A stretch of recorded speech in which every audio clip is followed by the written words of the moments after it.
मंत्र पाठ। ओम सहनावतु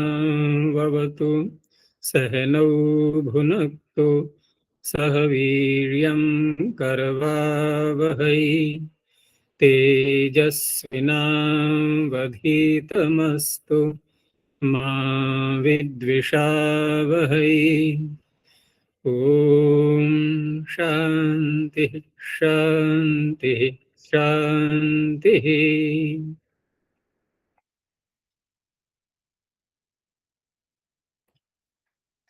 प्रथमा वृत्ति की 281वीं कक्षा।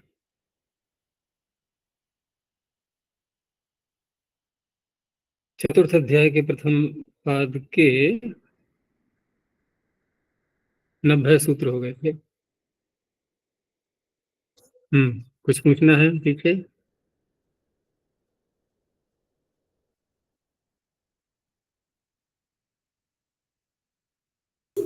आचार्य जी, यहाँ तस्यापत्यम और अतः इन सूत्रों से गोत्रापत्ति में किए थे प्रत्यय। और दोनों दो सूत्र क्यों बोले? दो सूत्र क्यों बोले एक साथ? मतलब जैसे इन सूत्रों से गोत्रापत्ति में प्रत्यय किए थे और खांडाहृति में मताभ्याम यहाँ युवापत्ति में, तो ऐसा कोई निश्चित। रुको एक मिनट। तस्यापत्यम और अतईय, ये दो सूत्र बोले हैं ना, इसमें थोड़ा सा अंतर ये भी ध्यान रखना है कि तस्यापत्यम तो एक सामान्य सूत्र हो गया, ये विधि सूत्र भी है, अधिकार सूत्र भी है, लेकिन ये वहां लगता है अण प्रत्यय करने के लिए जहां कोई और सूत्र कोई भिन्न प्रत्यय अपवाद के रूप में न कर रहा हो तब। ठीक है ना, दोनों को समान दृष्टि से मत लेना। जैसे अतईय तस्यापत्यम का अपवाद कहलाएगा। समझ में आ गया ना? ये दोनों एक एक जैसे नहीं है। तस्यापत्यम तो वहां लगेगा जहां और कोई अपवाद विद्यमान नहीं है, तब ये अण करेगा। लेकिन वो कौन से अपत्य को कहेगा? अनंतरापत्य। देखो तीन शब्द ध्यान रखो, अनंतरापत्य, गोत्रापत्य और युवापत्य। ठीक है ना, जहां विशेषण कोई नहीं लगाया है, अपत्य मात्र ही कहा है, वहां तीनों गृहीत हो जाएंगे। लेकिन उसमें फिर एक नियम ये भी ध्यान रखना होता है कि तीनों आ जाएंगे, परंतु युवापत्य में जब प्रत्यय होता है, अनंतरापत्य गोत्रापत्य में तो हो जाएगा, कोई समस्या नहीं आएगी। लेकिन युवापत्य में जब प्रत्यय करते हैं तो वहां पर आगे सूत्र आएगा गोत्राद यून्य स्त्रियाम। ठीक है ना, वहां मूल प्रकृति से ही प्रत्यय होता है। अनंतरापत्य में प्रत्यय करके जो शब्द बना लिया उससे नहीं होगा, मूल प्रकृति से। कुछ बातें और भी हैं, चलो प्रसंग के अनुसार समझाएंगे। हाँ, प्रश्न क्या है? मतलब आचार्य जी,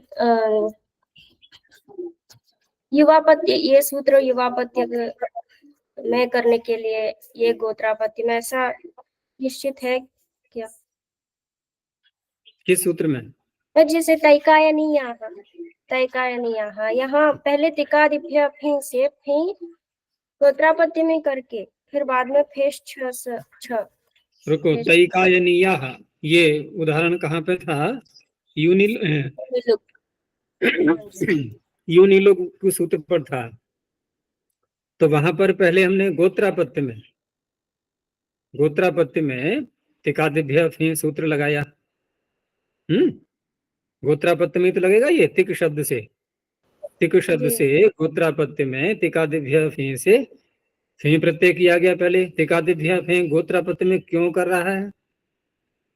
तो ऊपर से गोत्रे की उसमें अनुवृत्ति आ रही है, तो सामान्य अपत्य नहीं लेंगे वहां पर।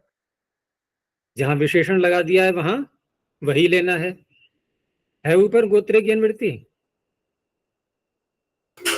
गोत्र स्त्रियाः कुछ नहीं होना चाहिए। नहीं, देखो तिकादिभ्य फे है ये 100, पहले ही पाद में 154 154 संख्या पर है। और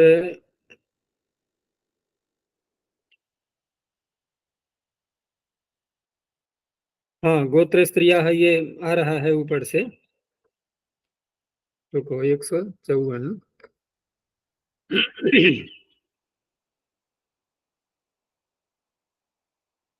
हम्म। तो तिकादिभ्य फे। नहीं, यहाँ यहाँ कोई विशेषण नहीं लगाया है। विशेषण नहीं लगाया है तो सारे अपत्य ले लेगा ये। सारे का तात्पर्य युवापत्य में तो वही नियम चलेगा कि मूल प्रकृति से प्रत्यय होता है, गोत्रापत्य से नहीं होता है। तो यहाँ पर हमें जिस अपत्य को कहना है उस अपत्य में प्रत्यय कर लिया हमने। तो गोत्रापत्य में यहाँ पर फे प्रत्यय कर लिया गया। अब बन गया तईकायनी। यहाँ तक आ गए। अब तईकायनी किसको कहा जाएगा? तिक का पौत्र, उसे कहेंगे तईकायनी। अब उसकी भी संतान, ठीक है ना, तईकायनी की संतान। तो तईकायनी की संतान तिक की कौन बनेगी? गोत्रापत्य। देखो, ये थोड़ा यहाँ पर क्रम समझना होगा कि तईकायनी ये तो हो गया तिक का पौत्र, और उसकी संतान तिक का प्रपौत्र बनेगा, प्रपौत्र बनेगा।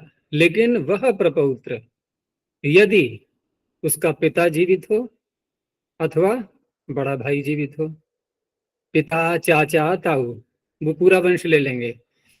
पिता भी आ गया उसमें, चाचा भी आ गया, ताऊ भी आ गया, और कोई नहीं लेंगे, माता वाला वंश नहीं लेंगे। या फिर बड़ा भाई जीवित हो तो उसका नाम फिर अपवाद के रूप में अब गोत्र नाम नहीं रहेगा, उसका नाम हो जाएगा युवा। जीवती तु वंशीय युवा। और भ्रातरी च ज्यायसी, ये दोनों सूत्रों को ध्यान में रखना है। तो यहाँ पर जो तईकायनी का पुत्र है, यदि उसका पिता या चाचा ताऊ या बड़ा भाई जीवित है तो वो युवापत्य कहलाएगा। नहीं तो गोत्रापत्य। नहीं तो गोत्र ही नाम रहेगा उसका, गोत्रापत्य ही कहलाएगा। एक तो ये बात हो गई। अब यहाँ पर जब युवा कह रहे हैं तो स्पष्ट है कि उसके वंश में कोई जीवित है, तो वो तिक का बनेगा प्रपौत्र। तिक का प्रपौत्र बनेगा और तिक के पौत्र का पुत्र कहलाएगा। लेकिन यहाँ क्योंकि जब नाम तिक का चला आ रहा है तो उसी के आधार पर उसको युवापत्य बोलेंगे फिर। क्योंकि अगर तईकायनी का पुत्र है वो, तो युवापत्य कैसे बनेगा? युवापत्य कब कहलाएगा? जब तिक का नाम बोल करके कहेंगे कि तिक का कौन है? प्रपौत्र।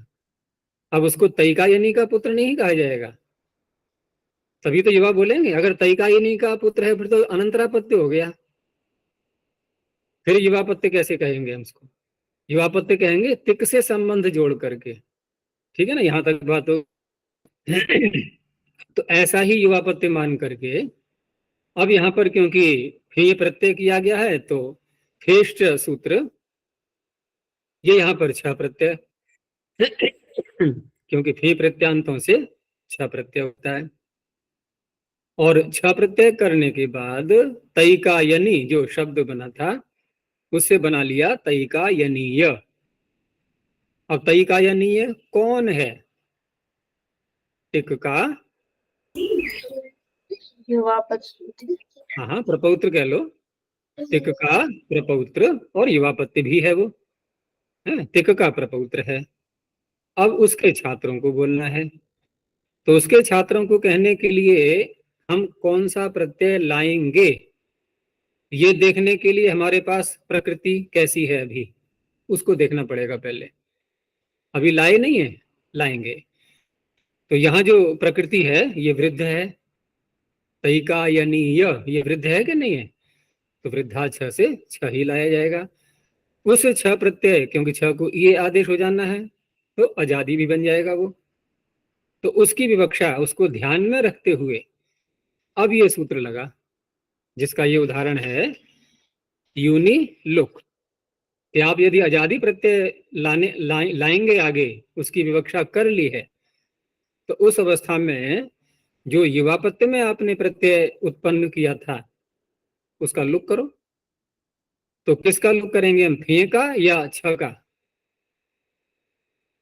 हाँ, क्योंकि फे तो गोत्रापत्य में किया था, युवापत्य में छ किया था, फेश छ च से, उसको हटा दिया।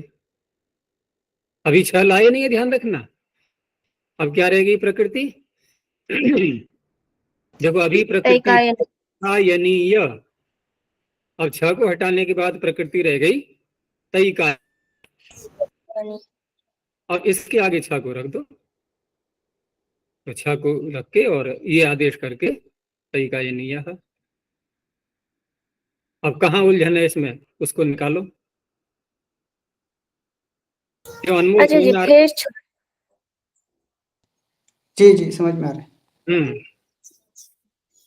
फेस छ यहाँ युवापत्ति में कर रहा है, ये कैसे पता चला? ये ऐसे पता चला कि तई का यानी का अपत्य है, इसलिए तई का यानी का अपत्य है, और तिक शब्द चला रहा है, उसमें नाम में जुड़ा हुआ है नहीं। देखो तई का यानी, अच्छा ये बताओ मुझे कि तिक का जो गोत्रापत्य है तई का यानी, जो भी लड़का है, जो भी व्यक्ति है, उसका कोई अलग से नाम होगा नहीं व्यक्तिगत, होगा।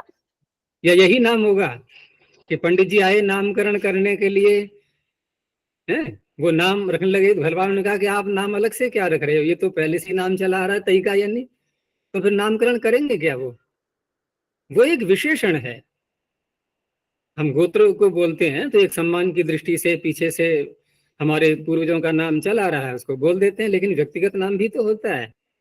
तो व्यक्तिगत नाम कह करके तो विग्रह कर नहीं रहे कि तई का या नहीं अपत्यम ही बोला जा रहा है, तो तिक का नाम तो जुड़ा हुआ है। जब तिक का नाम जुड़ा हुआ है तो उसी का पौत्र प्रपौत्र जो भी कुछ है सब उसी वही कहा जाएगा। तो यहाँ पर युवापत्य ही अर्थ लेना है, तो उस अवस्था में जब फेश से हम प्रत्यय करेंगे तो स्पष्ट है कि वक्ता को ये देखना है कि हम कर किस अर्थ में रहे हैं, क्योंकि वहां कोई विशेषण तो है नहीं। भाई किसी भी अपत्य को कहने के लिए आप प्रत्यय कर सकते हैं, फिर आगे होना चाहिए उसके। तो युवापत्य में करना है, मैं तो युवापत्य में बोल दिया गया उसको फेश से। और बाकी सूत्र को देखो, ये क्या संख्या है इसकी? 100, इसकी है 149। हाँ, तो 149 में, हाँ यहाँ तो वैसे भी ये गोत्र स्त्रिया जो सूत्र है ना, तो वहां से गोत्र का टुकड़ा अलग से लेकर के इतना गोत्र का, और उसकी अनुवृत्ति इन्होंने ले ली है आगे। तो गोत्र में यहाँ पर जो कर रहे हैं ये, कि गोत्र में जो प्रत्यय किया गया है फी, ये उसका बनेगा विशेषण। गोत्र में जो प्रत्यय किया गया है उसका विशेषण बनेगा। अब गोत्र में विशेष गोत्र का जो है बनेगा, तो उस अवस्था में जो अब आगे प्रत्यय आएगा वो स्पष्ट है कि प्रपौत्र की संतान ही कहलाएगी वो। गोत्र में तो हमने फे ले लिया, तो फे प्रत्यांत हो गया पौत्र, अब उसकी संतान कहलाएगी, तो युवापत्ति ही तो बनेगा वो। लेकिन वो जीवित है या नहीं ये तो स्पष्ट नहीं है। हाँ, लेकिन जो बोल रहा है उसको तो पता है, हमें नहीं पता। जो प्रयोग करेगा उसको पता होना चाहिए, और नियम भी यही है, भाषा का जो प्रयोग कर रहा है उसको ज्ञान होना चाहिए सारी बातों का। सुनने वाला तो जो बोलेगा वही तो सुनेगा, वो सुनने वाला थोड़ी निर्णय करेगा कि भाई देखो मैंने बोल तो दिया है, आप लोग निर्णय कर लो कि इसके वंश में कोई जीवित है कि नहीं। ऐसे तो नहीं होना है ना। तो इसलिए जो है फेश यहाँ युवापत्ति में करेगा।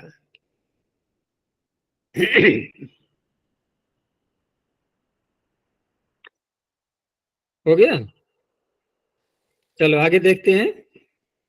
तो कल जैसे विषय चल रहा था कि युवापत्ति में यूनिलोक सूत्र में कि युवापत्ति में जो प्रत्यय उत्पन्न होता है उसके आगे हम अन्य कोई प्रत्यय लाना चाहते हैं, जैसे यहाँ पर तस्येदम अर्थ में छात्रों को कहने के लिए प्रत्यय लाया गया था, तो उसका यूनिलोक सूत्र ने युवापत्ति में विहित प्रत्यय का लोक कर दिया था। अब अगला सूत्र इसका अपवाद यानी कि वैकल्पिक अपवाद के रूप में है, ये इसी से संबद्ध है ये। तो सूत्र है फक फियो रन्य तरस्याम। फक फियो षष्ठी द्विवचनांतम अन्य तरस्याम सप्तम वचनांतम, अथवा अव्ययपदम। पीछे की सारी बातें ज्यों की त्यों आएंगी, आजादी प्रत्यय आएगा। और विवक्षा ही ले जानी है, प्रत्यय लाएंगे नहीं, पहले से ही बुद्धि में ले आएंगे। तो प्राग दिव्यतीये आजादो प्रत्यय विवक्षिते, फक फियो हो, तो ठीक है, तो फक फियो हो, लेकिन कैसे हैं ये, तो ऊपर से यू नहीं आ रहा है। फक फियो हो युव प्रत्ययो हो, विकल्प अन्यतरस्याम लुक भवति, विकल्प करके लुक होगा। अगर ये सूत्र को न बनाए तो यूनि लुक नित्य ही लुक कर देगा। अब यहाँ दो दो उदाहरण बन जाएंगे। तो कोई विशेष तो बात नहीं है उसमें, जैसे हमने सिद्धियां पहले की थी उसी तरह से कर लेंगे यहाँ पर। जैसे गर्ग शब्द को पकड़ेंगे पहले, तो गर्ग शब्द से, गर्ग शब्द से पहले बनाएंगे गार्ग्य। तो गार्ग्य बनाने के लिए, गार्ग्य बनाने के लिए जो सूत्र है यहाँ प्रत्यय करने वाला, वो गर्गादिभ्यो है, बहुत प्रसिद्ध सूत्र है। गर्ग शब्द का तो अलग से दिया हुआ है, लेकिन गर्गादिभ्यो है ये अनंतरापत्य में करता है अथवा गोत्रापत्य में करता है। तो वहां पर निर्णय कर दिया गया है पहले से ही। किसमें करेगा? गोत्रापत्य में। गोत्रापत्य। कहां से आ रही है अनवृत्ति? अनवृत्तियों का भी ध्यान रखो थोड़ा सा। कहां से आ रही है अनवृत्ति गोत्र की? उसमें गोत्रे कुंजादिभ्यष्ट है। हाँ, क्योंकि ये जो आगे गोत्रे शब्द चलेगा, ये गोत्रे कुंजादिभ्यष्ट है, ये गोत्रे काफी दूर तक जाएगा और वहां सारे सूत्रों में तो संबंध नहीं जुड़ेगा उसका, जहां जहां जुड़ेगा वहां बता देंगे। तो इसलिए अब अनंतरापत्य में तो करेगा नहीं ये, ठीक है ना। तो गर्ग शब्द से यदि अनंतरापत्य में करना हो हमें, गर्ग की जो अनंतरापत्य है, गर्ग की संतान, उसे क्या कहेंगे?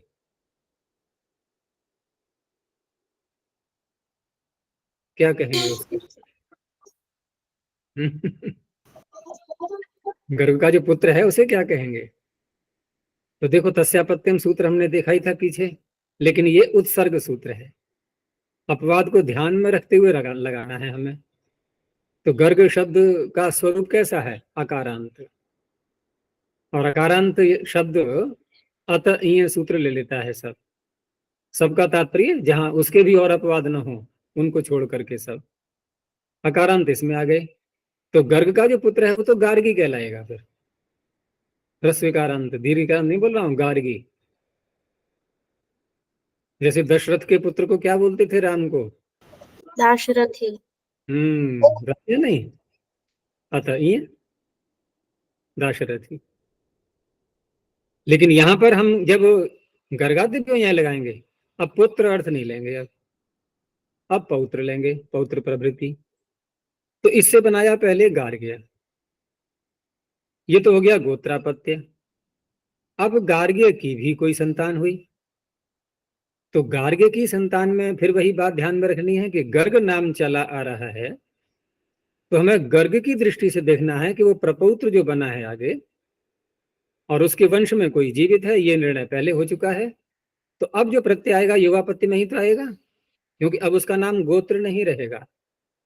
देखो, गोत्र और युवा साथ साथ नहीं चलते। जीवती तु वंशे युवा सूत्र अपत्यम पौत्र प्रभृति गोत्रम का अपवाद है, क्योंकि वहां तो पौत्र प्रभृति कह दिया तो श्रृंखला पूरी ले ली आगे की, सब कोई सीमा नहीं बांधी गई। तो सारे ही जितने आगे पौत्रों की संतानें हैं सब, वो सब वही गोत्र गोत्र गोत्र ही कहलाएंगे। लेकिन अगला सूत्र कह रहा है कि यदि वंश में उसके जीवित है बड़ा भाई या पिता आदि, तो अब उसका नाम युवा होगा, गोत्र नहीं होगा। तो ये दोनों संज्ञाएं साथ साथ नहीं चलती हैं। तो यहां पर गार्ग्य से जब हम अपत्य अर्थ में करेंगे प्रत्यय, तो वो युवापत्य कहलाएगा। तो युवापत्य में अपत्य करने के लिए अब हमें कौन सा सूत्र पकड़ना होगा? अब क्योंकि यहां पर यह प्रत्यय कर लिया है पहले, देखो गर्गादिभ्यो से हम चाहे यह कर लें या अत इय सूत्र से इय कर लें। इन दोनों प्रत्ययों को करने के बाद जब भी आगे प्रत्यय करेंगे अपत्य कहने के लिए तो सूत्र लगता है यही ओष्ठ। इसमें दो प्रत्यय आ गए यय और इय। और जो दूसरे अध्याय के चौथे पाद में सूत्र ऐसा ही है वो कौन सा है? थोड़ा सा अंतर है। कौन सा? एक मात्रा का।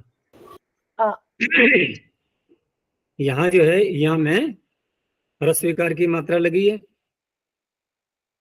और वहां है योष्ट। वो क्या करता है? लुक लुक करता है, बहुशु है, ये प्रत्यय का विधान करता है। तो दोनों में भ्रांत मत हो जाना। बहुत अंतर है दोनों में। तो यही योष्ट से अब गार्ग्य शब्द से अब फक प्रत्यय आया युवा प्रत्यय को कहने के लिए। क्या बन जाएगा? गार्ग्या यण। यहां तक स्पष्ट हो गया। अब गार्ग्यायण जो शब्द हमारे पास में है यह है गर्ग का प्रपौत्र और युवा नाम भी है। इसका गोत्र नाम नहीं है, इसका नाम है युवा। तो ये शब्द कहलाएगा युवा प्रत्ययांत। युवा प्रत्यय को कहने में जो प्रत्यय आया है उसको करने के बाद पूरा शब्द कहलाएगा युवा प्रत्ययांत। इन युवा को कहने में उत्पन्न प्रत्यय के अंत वाला युवा प्रत्यांत। अब यहाँ पर यूनि लोग जो सूत्र पीछे आया था उसकी प्राप्ति होने लगेगी आगे आजादी प्रत्यय अगर लाना है तब। नहीं लाना है तो कोई बात नहीं, हम गार्ग्यायण बोलते रहेंगे ऐसे ही। तो अब यहाँ पर हमें गार्ग्यायण का छात्र, ये देखो सारे ही प्रकरण में यहाँ पर छात्रों की बात हर जगह आती है। तो इससे ये भी ध्वनित होता है कि पाणिनि के समय में विद्या का प्रचार अपनी चरम सीमा पे था। जहां देखो वहां छात्रों की बात जो आ रही है इस सारे प्रकरण में, क्योंकि नाम है ना व्यक्तियों के अलग अलग ही है। तो सब सर्वत्र यही द्योतित हो रहा है कि विद्या का प्रचार अत्यधिक था। सब एक दूसरे को जो है पढ़ाया करते थे वहां पर। तो सभी के छात्र कहे जा रहे हैं, इसलिए निर्धारण और प्रकार से भी दे सकते थे, क्योंकि तत्सेदम कहना है तो छात्र ही क्यों, उसका मकान, उसकी संपत्ति, उसके पशु, उसका और कुछ, उसकी जमीन भूमि। लेकिन नहीं, छात्रों की बात आ रही है सर्वत्र। और उदाहरण चले आ रहे हैं तभी से ये। इसलिए कुछ उदाहरण ऐसे लगते हैं जो बड़े अप्रासंगिक से लगते हैं वर्तमान काल में, लेकिन यहाँ कोई अप्रासंगिकता ऐसी नहीं है। तो गार्ग्यायण के छात्रों को कहने के लिए अब हम कौन सा प्रत्यय ला सकते हैं? तो प्रकृति को पकड़ो पहले, कैसी है। यहाँ वृद्ध आदि भी है, वो भी दे सकते हैं हम, लेकिन इस प्रकृति में एक अन्य विशेषता भी है। गार्ग्यायण जो प्रकृति है ये कैसी है? हमने अंतिम प्रत्यय क्या किया था? फक, यही उष्ट से। तो ये फक प्रत्यांत प्रकृति बन चुकी है अभी ये।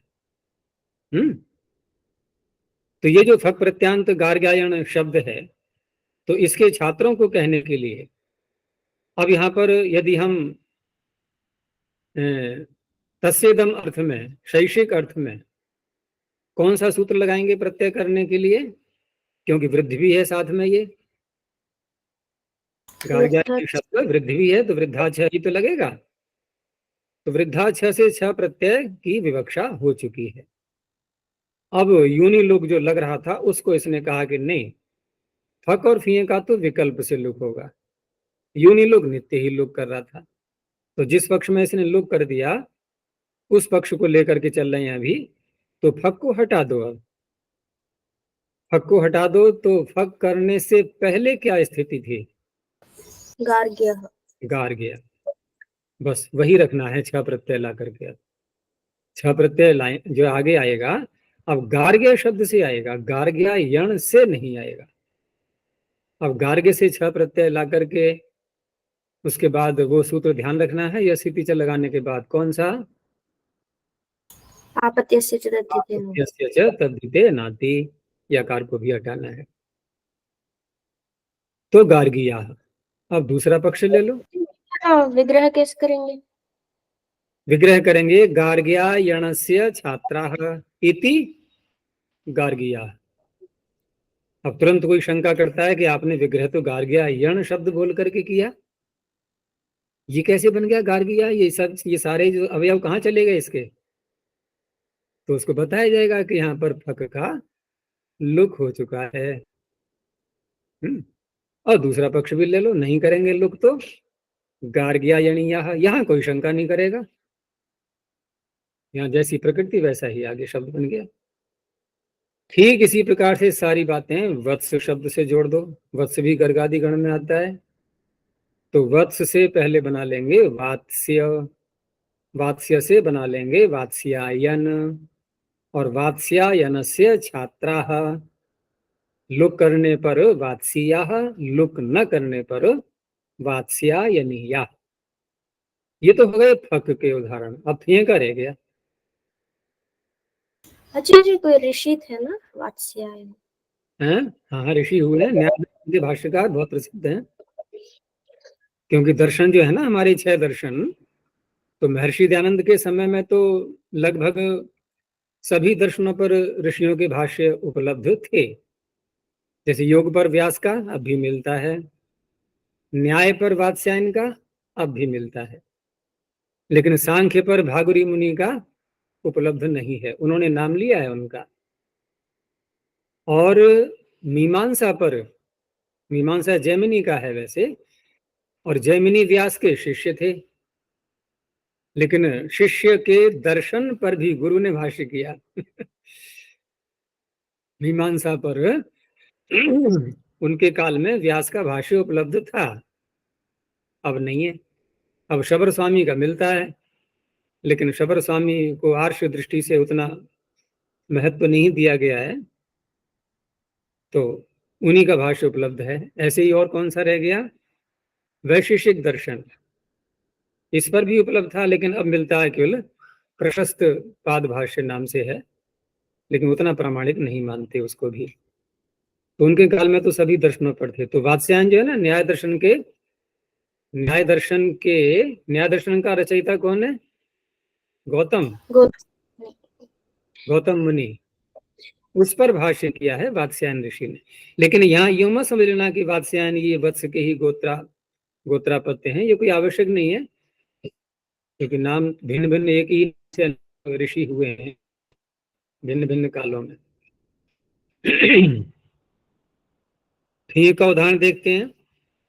तो फी के उदाहरण में मूल शब्द यहाँ पर पकड़ेंगे पहले यस्क। सुनने में बड़ा विचित्र सा लग रहा है, क्योंकि हम यास्क सुनते आए हैं अब तक, जो निरुक्त निघंटुकार हैं यास्क ऋषि, लेकिन यस्क शब्द मूल हुआ और यस्क की संतान। कौन सी संतान? पौत्र, अनंतरापत्य नहीं, गोत्रापत्य। तो गोत्रापत्य इसलिए बोला कि जिस सूत्र से हम प्रत्यय करेंगे वो गोत्र में ही करता है, वो सूत्र है शिवादिभ्योन।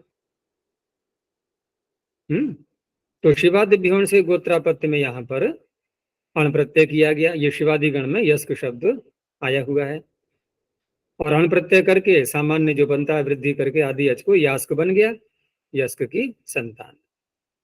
अब यास्क की संतान को जब कहेंगे और वंश में जीवित है कोई, तो उसका गोत्र नाम न होकर के अब युवापत्य हो जाएगा वो। अब युवापत्य में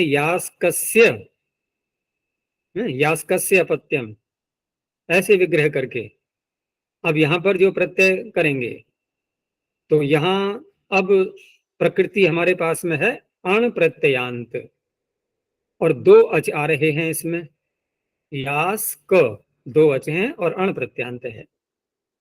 तो ऐसी जब प्रकृति होती है और उसके बाद जब उसकी संतान को कहना होता है, तो वहां सूत्र लगता है अणो द्व्यचः, 2 अच वाला होना चाहिए और अण प्रत्यांत होना चाहिए। तो अणुद्वैचा में अब फी प्रत्यय की निवृत्ति आ रही है। ऊपर सूत्र देखो, इसके मिलेगा कहीं पर तिकादिभ्य फेय, तिकादिभ्य फे हरितादिभ्यो यहाँ, कौशल्य कार्मार्याभ्याम च अणोद्यच। हाँ, तिकादिभ्य फे कौशल्य कार्मार्याभ्याम च अणोद्व्यचः। तो 2 अच वाला होने से फी प्रत्यय हो गया। अब यास्क से फी करके आगे के कार्य करके बना लिया, फ को आयन आदेश करके यास्का यनी, तो यास्का यनी हो गया यस्क का युवापत्य। ठीक है ना। अब उसके भी छात्र, तो उसके छात्रों को कहने के लिए फिर यहाँ पर जो प्रत्यय लाएंगे वो अजादी प्रत्यय होना चाहिए, तो वही छ प्रत्यय आएगा वृद्धा झ से। तो उसकी विवक्षा में अब युव प्रत्यय का अर्थात फेय प्रत्यय का विकल्प से लुक करना है। तो जिस पक्ष में लुक कर दिया गया है उस पक्ष में मूल प्रकृति रह गई है वो यास्क, ईय प्रत्यय करके यास किया। यहाँ उसको नहीं लगाना है आपत्य से च तद्धिते नाति, यहाँ है ही नहीं यकार। और दूसरे पक्ष में यास का या नहीं है। तो ये सारी बातें हैं यहाँ पर विचार करने की। हाँ, दूसरा एक बात और थी यहाँ पर, वो ध्यान से हट गया, कि जब हम गोत्रापत्य में शब्द बना लेते हैं, जैसे यस्क को ही ले लें हम, तो गोत्रापत्य में हमने क्या बना लिया था, यास्क। और यास्क से फिर युवापत्य को कहने के लिए फिर फेय प्रत्यय किया गया। तो फेय प्रत्यय की उत्पत्ति युवा को कहने के लिए हुई, युवापत्य को कहने के लिए, ठीक है ना। तो युवापत्य को कहने के लिए जब हमने प्रत्यय का निश्चय किया तो उस अवस्था में एक नियम और कार्य करता है यहाँ पर, गोत्राद यूनि अस्त्रियाम, गोत्राद यूनि अस्त्रियाम, ये नियम करने वाला सूत्र है। ये नियम ये करता है कि यदि आपको युवापत्य में प्रत्यय करना है, तो वो गोत्र प्रत्यांत से ही होता है। ये पीछे मैंने बताया था ना, गोत्र प्रत्यांत से ही होता है, यानी कि मूल प्रकृति से नहीं करेंगे हम, गोत्र प्रत्यांत से ही युव प्रत्यय की उत्पत्ति होती है, युवापत्य में आने वाला प्रत्यय। इसीलिए यहाँ पर जो है दिखाया गया था कि यास्क से हमने फेय प्रत्यय किया है और पीछे गार्ग्यायण गार्ग्य बना करके, और गार्ग्य बना करके हमने फक प्रत्यय किया था यही ओष्ठ से। तो इसको भी ध्यान में रखना है। ये आगे आ ही जाएगा सूत्र, अभी थोड़ी देर में पढ़ेंगे इसके लिए। तो यहाँ तक वहाँ युवापत्ति में किए थे तैकाय नियम, तो इसलिए कि पहले गोत्रापत्ति में करके और फेष्ठज में भी पड़ा है, इसलिए हम उसको युवापत्ति में लगाए थे। फेष्ठ में क्या पढ़ा है? फी, फी पढ़ा है, फ नहीं फी। तो फी से तात्पर्य वहां पर फेय का ही फी है वो। तो फेष्ठ फेय प्रत्यांत को लेता है। तो ये तो हम पहले से पता कर लेंगे ना कि फेय प्रत्यय ये कौन से अर्थ में आया है, ये पता करना ही होगा। तो स्पष्ट है कि वहां पर फेय प्रत्यय जिस सूत्र से आया है वो कौन से अपत्य को कह रहा है, वो ध्यान में रखते हुए आगे की श्रृंखला बढ़ाएंगे, फिर वो तो बात लगेगी सर्वत्र ऐसे ही। तो ये जो सूत्र प्रारंभ जहां से हुआ था, ये प्राग दिव्यतोण, यहां से हमने प्रारंभ किया था ये प्रकरण, और अण प्रत्यय का अधिकार चल पड़ा था यहां से। लेकिन अभी तक हम उस क्षेत्र में प्रवेश नहीं कर पाए थे जहां पर अर्थ निर्देशक सूत्र हमें दिखाई देते। तो उसका ये पहला सूत्र है। अब तो ऐसे सूत्र आगे भी बहुत से आते जाएंगे स्थान स्थान पर, और इनको कहते हैं अर्थ निर्देश सूत्र, जिनमें अर्थ का भी निर्देश किया गया है कि किस अर्थ में प्रत्यय होता है। अभी तक तो सारे एक प्रकार से नियम चल रहे थे सब, कि आगे जब ये प्रत्यय लाओगे, जैसे एक होता है ना कि कोई कार्य जब प्रारंभ करने की योजना बनाई जाती है तो प्रिकॉशन के रूप में, पूर्व सावधानी के रूप में बहुत सी बातों का निश्चय पहले ही कर लेते हैं कि देखो आगे तुम ऐसा करने जा रहे हो, ये समस्याएं आएंगी, इनसे ऐसे निराकरण करना है, ऐसे बचना है, ये करना है, वो करना है। ये सारी बातें चल रही थी अब तक। अब यहां से हमारी यात्रा प्रारंभ हो रही है, लेकिन यात्रा प्रारंभ करने के बाद भी थोड़े से नियम और बताए जाएंगे, और वो नियम जो है वो यात्रा प्रारंभ करने के बाद समझने के हैं। तो वो सूत्र फिर आगे आएंगे। अब ये एक सामान्य नियम थे जो पूरी यात्रा में ध्यान रखना था, और आगे जो नियम आएंगे वो अलग अलग क्षेत्रों के लिए होंगे कि देखो यहां से यहां तक जाओगे तो इस नियम का ध्यान रखना, यहां से यहां तक जाओगे तो इस नियम का ध्यान रखना, और पीछे जो बताए गए हैं नियम वो पूरी यात्रा के थे, इतना अंतर आएगा। तो अब सूत्र आया पहला, तस्यापत्यम। तस्य अपत्यम, यही शैली चलेगी पाणिनि की, कि यहां पर जब भी कोई अर्थ निर्देश सूत्र आएगा तो वो दो प्रकार से, या कहीं कहीं तीसरा प्रकार भी आएगा सामने। दो प्रकार तो ज्यादा आएंगे, उसमें भी पहला प्रकार अधिक आएगा। पहला प्रकार का तात्पर्य मेरा कि सूत्र की संरचना जो होती है अर्थ निर्देश वाले सूत्र की, तो वहां जो पहला शब्द है वो तद शब्द का रूप होता है, क्योंकि समर्थानाम प्रथमाद वाह, प्रथमाद ध्यान रखना है ना हमें, प्रथम प्रथम शब्द जिसको कह रहा है उससे प्रत्यय की उत्पत्ति होती है। ये नियम पीछे हमने देख ही लिया था। तो तद शब्द के रूप आएंगे, तो तद शब्द के रूपों में सह, तम, तेन, आगे तस्मै, तस्मात्, तस्य, तस्मिन्, इनमें से कोई आएगा। ठीक है ना। और एक वचन पर्याप्त है, क्योंकि प्रातिपदिक मात्र का निर्देश करना है, उसमें कोई एक वचन द्विवचन बहुवचन का उतना महत्व नहीं होता है। बस एक वचन बोल दिया, सारे प्रातिपदिक आ जाते हैं उसमें। एक शैली और पकड़ेंगे पाणिनि। हाँ, ये पहली वाली शैली में, इसमें तद शब्द के रूपों में जो अलग अलग मैंने विभक्तियां बोली, ये विभक्तियां इस बात का संकेत करेंगी कि हमारा जो प्रातिपदिक आएगा वो कैसी विभक्ति से युक्त होकर के समर्थ बनेगा, कौन सी विभक्ति से युक्त होकर के।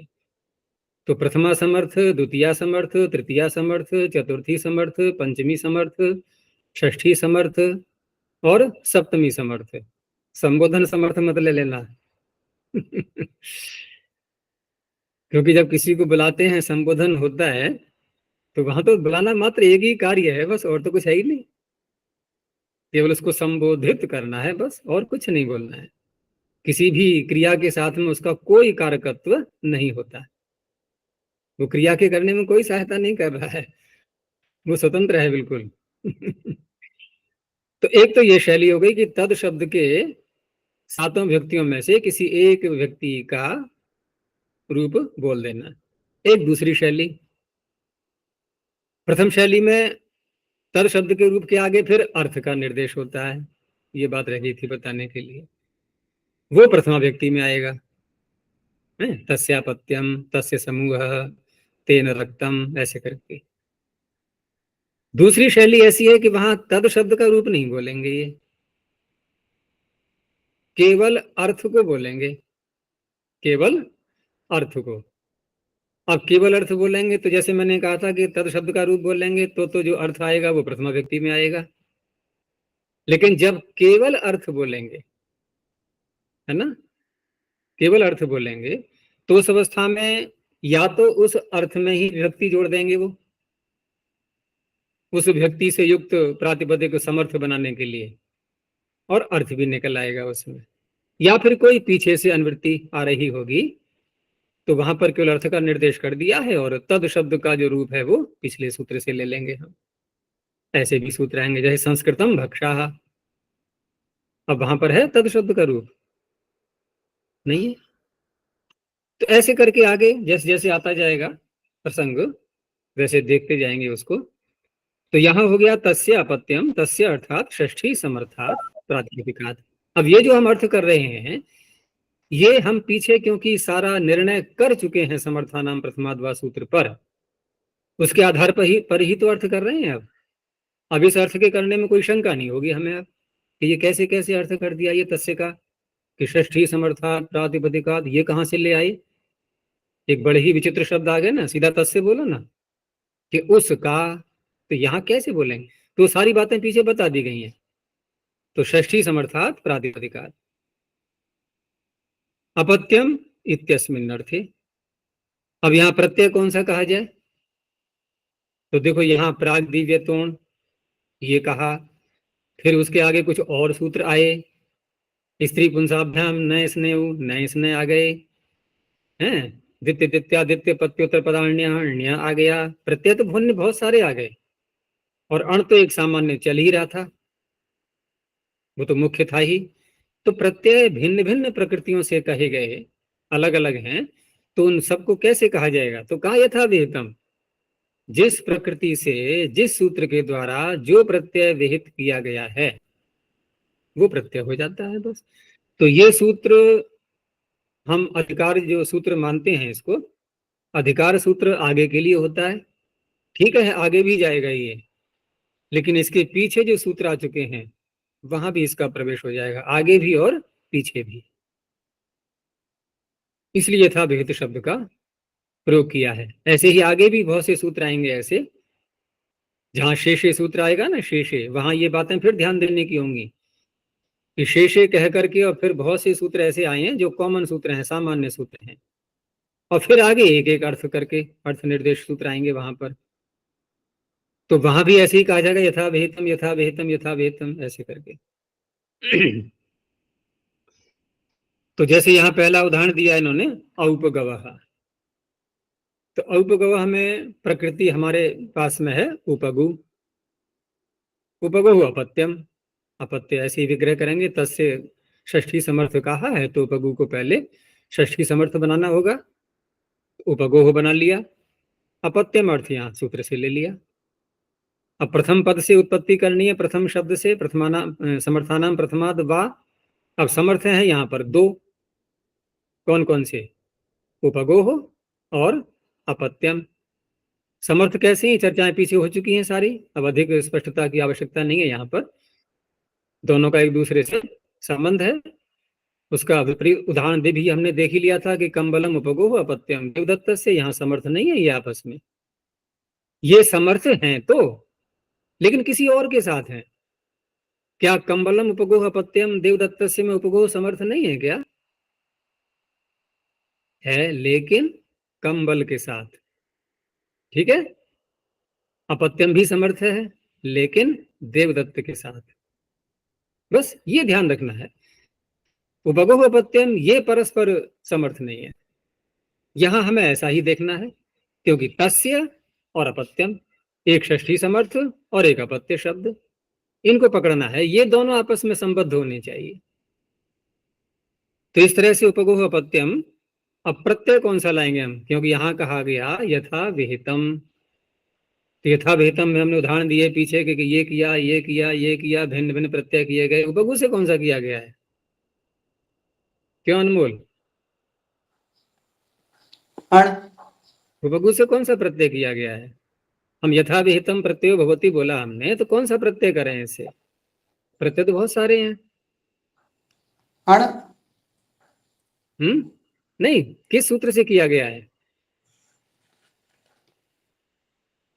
किसी से नहीं किया गया है, किसी से नहीं किया गया है।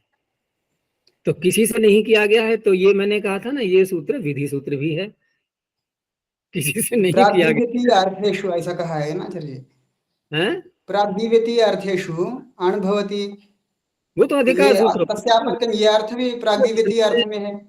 उसने तो आगे अण को भेज दिया, उसने आगे अण को भेज दिया, ठीक है ना, उसने अण प्रत्यय आगे भेज दिया कि करते रहो, इसका इसकी इस व्यवस्था जो है आगे के सूत्रों को सौंप दी गई है। तो आगे के सूत्रों में अब एक अलग अलग सूत्र ऐसे भी आए जो भिन्न भिन्न प्रकृतियों को लेकर के भिन्न भिन्न प्रत्यय कर रहे हैं अपना अपना। जैसे पीछे बोला मैंने, स्त्री पुंसाभ्याम है या दित्य तित्यादित्य आदि सूत्र हैं जो ये सारे कर रहे हैं अपना अपना प्रत्यय।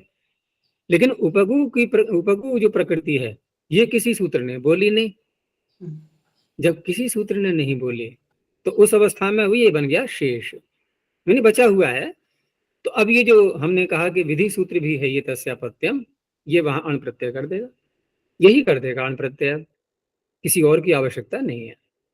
ऐसा मत करना कि वहां पर अश्वपत्यादिभ्यश्च लगा लो कहीं कि प्राग दिव्यतोण अश्वपत्यादिभ्यश्च, अश्वपत्यादि गण में नहीं है ये। कौन? उपगु, क्योंकि वो भी तो अण कर रहा है ना, देखो ये भी अण कर रहा है, वो भी अण कर रहा है। अजय जी प्राग्दिव्यतोण भी अन कर रहा है ना?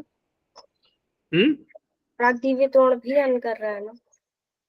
प्राग दिव्यतोण ठीक है, वो भी अण कर रहा है, लेकिन वो अण जो है जब बिल्कुल ही बचा खुचा, सारे ही सूत्र बिल्कुल थक जाएं करते करते प्रत्यय, कहीं से भी कोई जो है सफलता नहीं मिल पा रही है, तब फिर उसके पास जाएंगे।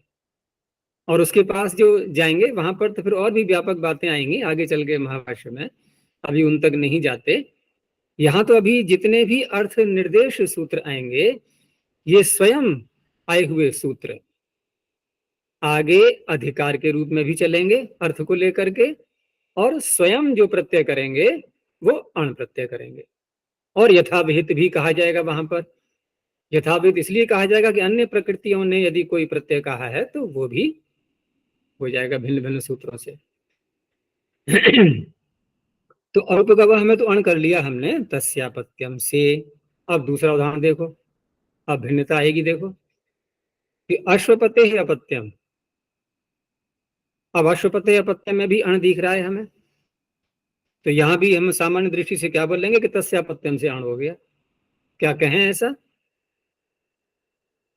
अब नहीं कहेंगे। क्यों नहीं कहेंगे? हम पीछे पढ़ा आए हैं कि द्वितीय द्वितीयादित्य पत्युत्तर पदार्थ ण्यः, ये पत्युत्तर पद है, पत्युत्तर शब्द है ये अश्वपति, तो ण्य की प्राप्ति हो रही है और उसका अपवाद बैठा हुआ है अश्वपत्यादिभ्यष्ट। हो गया स्पष्ट?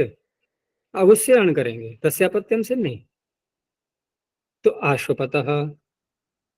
अब आ गया द्वितीय शब्द, तो द्वितीय है अपत्यम, द्वितीय की संतान। तो द्वितीय की संतान यहां पर भी तस्यापत्यम की प्राप्ति हो रही है, लेकिन पीछे अपवाद आ चुका है द्वितीय द्वितीयादित्य, उससे ण्य कर लिया गया अपत्य अर्थ में, तो दैत्य बन गया। उत्स, उत्सस्य अपत्यम, यहां भी तस्यापत्यम की प्राप्ति हो रही है।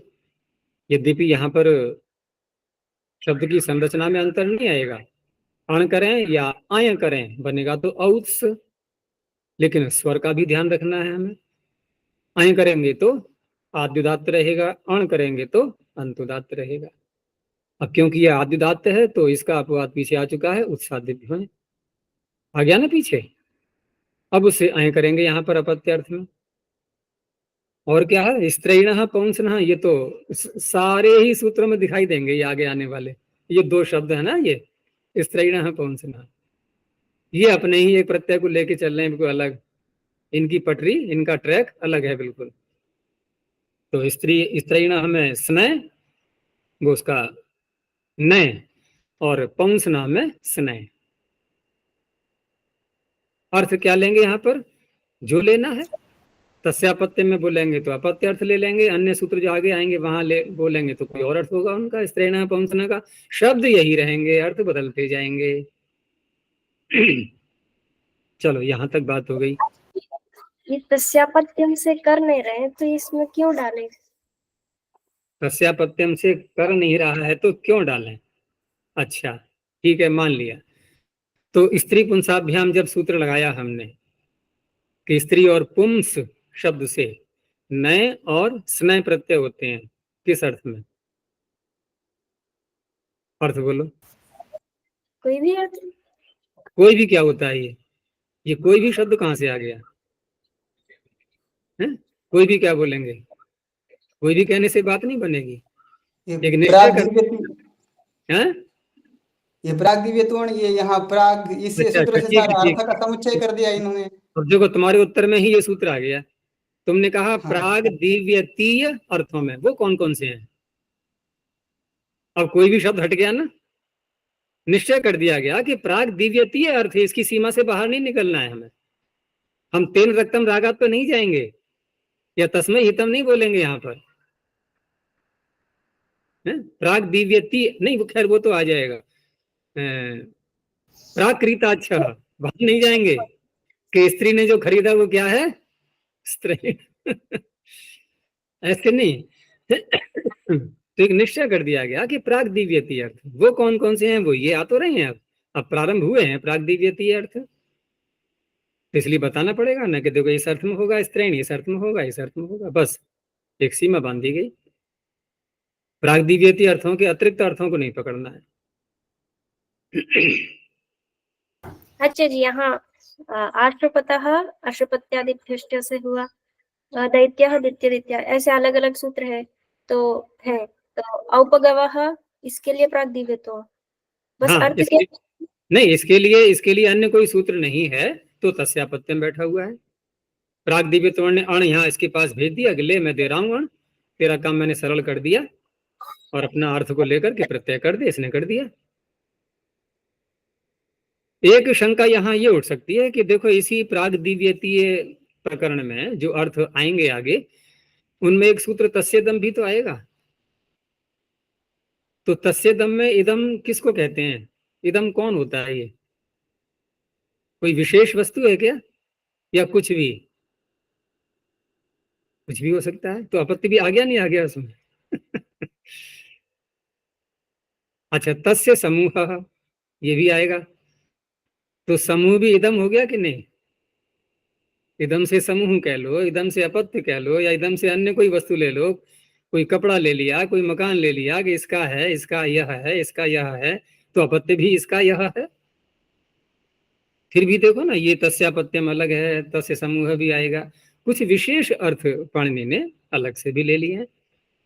तो थोड़ा विस्तार भी करना होता है विषय का, क्योंकि तस्येदम ठीक है, बहुत व्यापक है, लेकिन उनमें उन व्यापक वस्तुओं में कुछ वस्तुएं विशिष्ट भी कहलाती हैं। एक अपत्य शब्द स्वयं में देखो ना कितना पवित्र शब्द है ये, और कितना महत्वपूर्ण है ये। इस शब्द को भी प्रकाश में लाना है। ये ठीक है, इदम शब्द से हम ले सकते हैं तस्येदम, लेकिन उससे लेने में इतना महत्व नहीं रहेगा अपत्य शब्द का। तो अपत्य कहते किसको हैं? तुम कहोगे संतान को कहते हैं, तो ठीक है, मान लिया। कुछ शब्द से भी तो अर्थ निकालो। ये संतान अर्थ निकला कैसे? अपत्य। तो अपत्य में क्या दिखाई दे रहा है हमें? निषेध को बोलते हैं, और पत धातु गिरने अर्थ में आती है। ये विषय उसमें भी आया है कि निरुक्त में भी, जैसे पुत्र शब्द की बात चली थी वहां पर, कि पुत्र को पुत्र क्यों बोलते हैं, तो कहा कि पुम एक नरक को बोलते हैं, और उस नरक से जो रक्षा करता है, त्रयी पालने, त्रयिंग पालने है ना, तो जो रक्षा करता है उसे कहते हैं पुत्र। नरकात पुम अर्थात नरकात त्रायते इति पुत्रः। तो पुत्र नरक से बचाता है, किसको? अपने को या पिता को? पिता पिता को। पिता की दृष्टि से ही पुत्र है वो, स्वयं की दृष्टि से नहीं। स्वयं की दृष्टि से एक मनुष्य मात्र है बस, लेकिन पिता के लिए वो पुत्र है। तो पुत्र का अर्थ कहाँ घटाएंगे हम? पिता में जाकर के, कि पुम नरका त्रायते इति पुत्र। अब यही बात इसमें अपत्य में भी देखो घट रही है। पत कहते हैं गिरना, और अपतनात्, अपतनात् पतन न करने से, यानी कि ऊपर के जो हमारे माता पिता, हमारे वंश में पीछे के लोग हैं, उनका पतन नहीं होने देता है ये, ठीक है ना? अपतनात्, अपत्यम, इसलिए ये अपत्य है।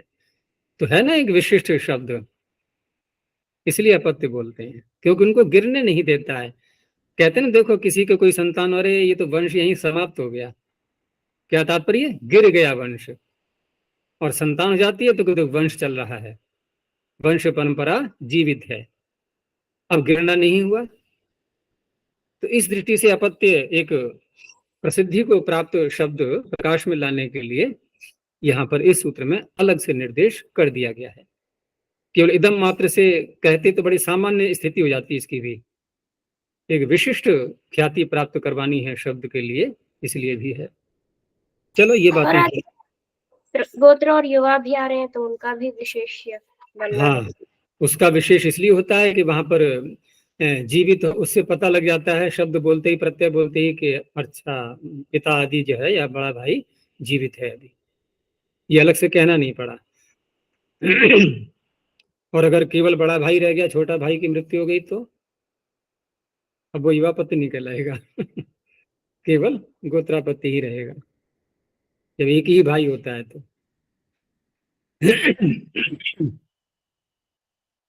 तो युवापत्ति कहते ही दो बातें सामने आती हैं। एक तो या तो दो भाई हैं या पिता के वंश में कोई जीवित है, दो बातों में से एक बात का निश्चय हो जाता है। चलो अब आगे, क्योंकि तस्यापत्यम ने केवल इतना कहा कि उसकी संतान, तो संतान में तो फिर आगे एक परंपरा चलने लगती है कि इसकी संतान, फिर उसकी भी संतान, फिर उसकी भी संतान। कहाँ तक जाएंगे हम? जाते ही रहेंगे। और भिन्न भिन्न प्रत्यय, भिन्न भिन्न प्रत्ययों की उत्पत्ति की प्रसक्ति प्राप्ति होने लगती है। उसका नियम करने के लिए आगे सूत्र आया एको गोत्रे। इसमें से दो प्रकार के नियम निकलेंगे, ये प्रारंभ में ही बात स्पष्ट कर देनी है कि दो प्रकार के नियम निकलेंगे, एक प्रकृति का नियम, दूसरा प्रत्यय का नियम। अर्थ थोड़ा सा अंतर आ जाएगा सूत्र में, कैसे कैसे हम शब्दों को घटाएंगे। तो एक प्रथम एक वचनांतम गोत्रे सप्तम एक वचनांतम। पाणिनि ने तो यहाँ बोल दी गोत्रे में सप्तमी बोल दी है। तो पहले हम सामान्य दृष्टि से ही अर्थ करते हैं, गोत्रे को सप्तम्यंत मान करके यहाँ पर, कि गोत्रे अर्थात गोत्रार्थे, गोत्र को कहने के लिए। तो गोत्रे एक, अब इसका क्या अर्थ करेंगे हम? तो एव लगाएंगे फिर अपनी ओर से कि गोत्रे एक एव प्रत्यय होती, गोत्र में एक ही प्रत्यय होता है। ऐसा नहीं है कि बार बार फिर उसकी संतान और हम प्रत्ययों की श्रृंखला पूरी आगे जोड़ते रहें, ऐसा नहीं होगा। बार बार प्रत्यय नहीं किया जाएगा, बस एक ही प्रत्यय होता है। क्योंकि अपत्यम पौत्र प्रभृति गोत्रम ने जो कहा है, तो वहां पर कहां से प्रारंभ करता है वो गोत्र नाम रखना? गोत्र नाम रखना कहां से प्रारंभ करता है? कौन सी संतान से? पहली, दूसरी, तीसरी, चौथी, पांचवी, कहां से प्रारंभ करता है वो? तीसरी तीसरी। जैसे गर्ग को पकड़ लो, गर्ग व्यक्ति का नाम हो गया, तो गर्ग की कौन सी संतान गोत्र नाम वाली होगी? गर्ग का अनंतरापत्य, यानी गर्ग का जो पुत्र है वो, अथवा गर्ग का पौत्र, पुत्र का पुत्र। तो एक तो गर्ग हो गया, फिर गर्ग की संतान हुई, फिर उसकी संतान, तो उसकी संतान हुई फिर पौत्र। पौत्र कौन सा हुआ? तीसरा। गर्ग की दृष्टि से बोल रहा हूं मैं, गर्ग एक, फिर उसकी संतान, फिर उसकी संतान, तीसरा हो गया ना। तो तीसरा जो है पौत्र, वो शब्द सूत्र में आ गया, पौत्र प्रभृति। अब प्रभृति को बोलो आगे, पौत्र प्रभृति। तो प्रभृति में फिर कौन से आएंगे आगे? 4, 5, 6 आगे सब आ गए, उसके आगे 3 के आगे, ये सारे गोत्र कहलाते हैं। तो यहां पर बार बार प्रत्यय की उत्पत्ति का प्रसंग आएगा। यहां पर नियम कर दिया गया कि यहां जब भी गोत्रापत्य से प्रत्यय करना है, गोत्रवाची जो पद होते हैं, तो उनमें तस्य पत्यम, फिर तस्य पत्यम, फिर तस्य पत्यम, ऐसे करके बार बार सूत्रों को नहीं ढूंढना है प्रत्यय करने के लिए, बस एक ही प्रत्यय होता है। ये किसका नियम बोला मैंने? प्रकृति का नियम हुआ या प्रत्यय का नियम? प्रत्यय का नियम। अब दूसरी दृष्टि से देखो, दोनों अर्थ घटाने हमें एक ही उदाहरण में। दूसरी दृष्टि से देखेंगे तो अब प्रकृति का नियम जब बोलेंगे तो कैसे बोलेंगे कि यदि गोत्र में आपको प्रत्यय करना है, ठीक है ना, तो एक शब्द जो हमने पहले बोला था कि एक ही प्रत्यय होता है, उस एक शब्द को ले जाओ प्रकृति का विशेषण बनाते हुए कि एक ही प्रकृति से प्रत्यय होता है। अब एक ही प्रकृति कौन सी कहलाएगी? प्रश्न ये भी है। तो एक ही प्रकृति से तात्पर्य है मूल प्रकृति। जैसे गर्ग की संतान अनंतरापत्य, गर्ग का पुत्र, कौन सा प्रत्यय किया हमने? किस सूत्र से?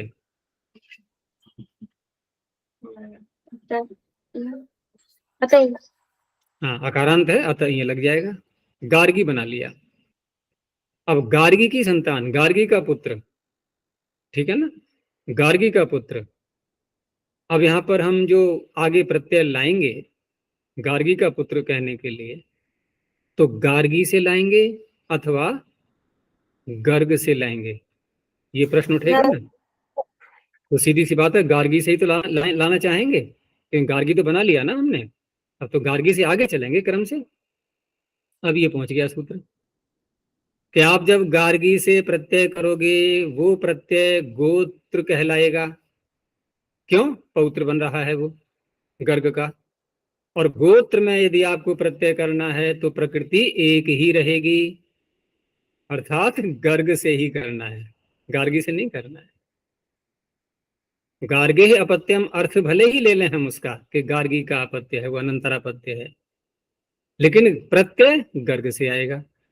तो गर्गादिभ्यो सूत्र तभी तो सार्थक बनेगा। ये गर्गादिभ्यो से हम गोत्र में गर्ग शब्द से प्रत्यय कर रहे हैं, तो प्रश्न ये भी तो उठेगा कि आप जब गर्ग शब्द से गोत्र में प्रत्यय करना चाह रहे हैं तो इसका अर्थ है कि एक संतान तो बीच में आ चुकी है, तभी तो गोत्र कहलाएगा वो। और एक संतान बीच में आ चुकी है तो वहां भी तो आपने कोई प्रत्यय किया होगा गर्ग से, हाँ किया तो था, कौन सा? ईय। तो फिर आप गर्गादि गण में गर्ग क्यों पढ़ रहे हो? आप तो गार्गी बोलो ना, फिर गार्गी से प्रत्यय होता है यहाँ।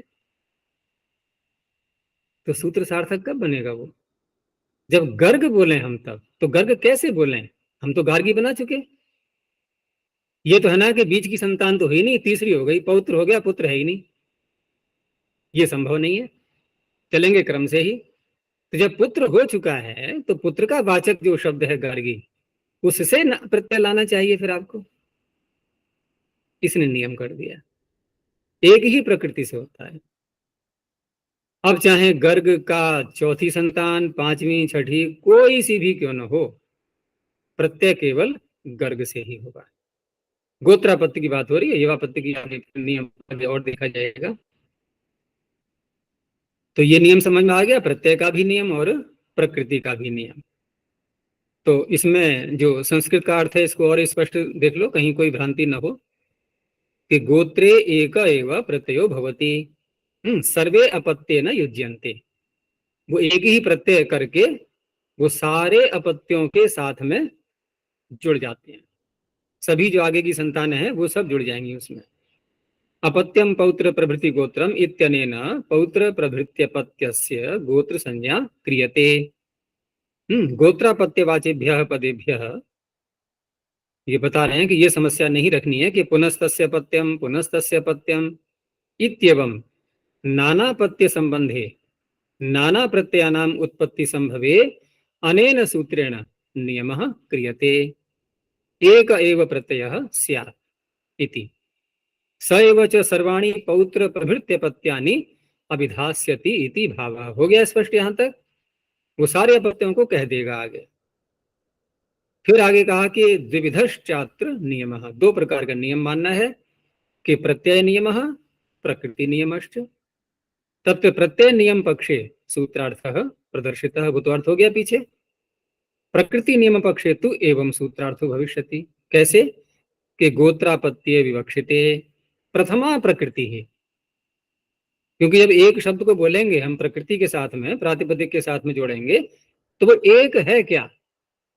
तो वहां पर प्रथमा प्रकृति, ये थोड़ा सा अपनी ओर से बढ़ाना है। तो एक एव शब्द प्रथमा प्रकृति ही प्रत्ययम उत्पादयति, न तो द्वितीया तृतीया इत्यादि, यानी गार्गी से नहीं करेंगे अब आगे। जैसे यहाँ पर गर्गस्य गोत्रापत्यम जो दिया है इन्होंने गार्ग्यः, यहाँ इन्होंने इतना दिखा दिया है, लेकिन साथ में देखो बीच में आगे दे दिया है कोष्ठक में कि गर्गस्य अनंतरापत्यम गार्गी ही, ये तो बना उसका पुत्र अनंतरापत्य। और गार्ग्यरपत्यम गार्ग्य, ये जो इन्होंने दिया है विग्रह, इस विग्रह में थोड़ा अपना स्पष्टता कर लेना, लिख लेना, चाहे भ्रांत मत होना कि ये जो व्युत्पत्ति दिखा रहे हैं केवल अर्थ दिखाने के लिए, लेकिन प्रत्यय लाते समय यहाँ गार्गी से नहीं लाएंगे, गर्ग से लाएंगे। भले ही विग्रह में गार्ग्यरपत्यम दिखाया गया है, ठीक है ना, यानी गार्ग्यरपत्यम गार्ग्य कह करके गार्गी से प्रत्यय नहीं लाना कि गार्गी ngस ऐसे करके, गर्ग ngस ही रखना है। ये यहाँ पर स्पष्ट कर लो इसके लिए। तो इस तरह से गार्ग्य से गार्ग्य बन गया उसका पौत्र, अब उसकी संतान, तो गार्ग्य से पुत्रोपि गार्ग्य। अब यहाँ जो गार्ग्य से पुत्रोपि गार्ग्य बोला गया है, यहाँ दोनों नियम एक साथ जोड़ने पड़ेंगे। कि गार्ग्य का पुत्र, ठीक है ना, यानी कि चौथी संतान हुई गर्ग की। तो यहां पर प्रत्यय लाने के लिए प्रकृति कौन सी रखी जाएगी? अब गार्ग्य, गर्ग, गर्ग रखा जाएगा। और प्रत्यय कौन सा लाया जाएगा? क्योंकि गार्ग्य में तो यही कर लिया हमने, अब कौन सा लाएंगे? फिर वही लाएंगे। तो दोनों नियम आ गए ना एक ही उदाहरण में, प्रकृति का भी नियम आ गया, प्रत्यय का भी आ गया है। फिर गार्ग्यस्य पुत्रोऽपि गार्ग्यः, ये हो गई चौथी संतान। फिर गार्ग्यस्य पुत्रोऽपि तत्पुत्रोऽपि, पांचवी संतान, वो भी गार्ग्यः। छठी संतान, वो भी गार्ग्यः। और गर्ग यह प्रकृति गर्ग प्रत्यय यही चलता रहेगा। ये तात्पर्य है, दोनों नियम साथ साथ एक ही उदाहरण में घटाने होंगे।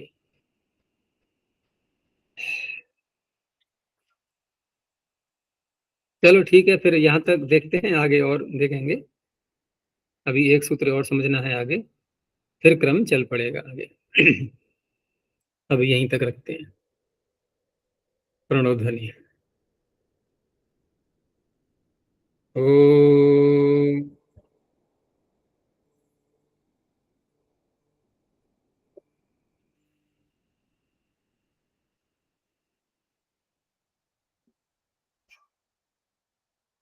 ओम।